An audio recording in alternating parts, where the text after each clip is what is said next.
నేను చిన్నప్పుడు బండి నడుపుతాని నేను కూడా అనుకోలేదు.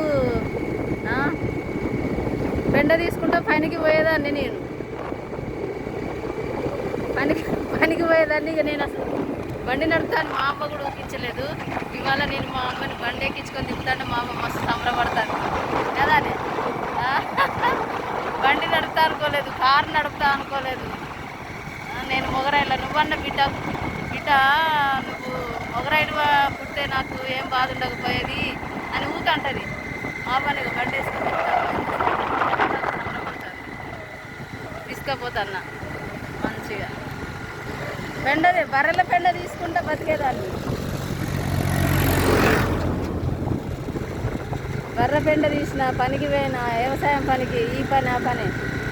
అసలు నాటే పోయేదని కాదు. ఎన్ని ఇక మర్రేసి పొలం బురద పొలాలు మర్రేసడానికి పోయేదాన్ని. గుట్టల వరకు సుతారు పనికి పోయేదాన్ని. ఇంకేంటి వంటరోళ్ళు బావి తోడడానికి పోతే పైసలు ఎక్కువ ఆశపడి వంటరోళ్ళు బావి తోడితే అవి గుంజడానికి పోయేదన్న. ట్రైన్ నడపడానికి క్రెయిను. ఓ నేను అసలు నిజంగానే నా జీవితంలో నేను బండి నడుపుతాను నేను కూడా ఊహించుకోలేదు. నాకు అసలు తెలియదు ఇంత మంచి రోజులు వస్తాయని. ఏదైతేనే మొత్తానికైతే నేను బండి నేర్చుకున్నా. మంచిగా హైదరాబాద్ పోయినా. ఇక మా అమ్మని నేను బండి ఎక్కించుకుని పోతే మా అమ్మ తెగ సంబరపడిపోతాను. అక్కడ చూడు నమ్ము చూడు.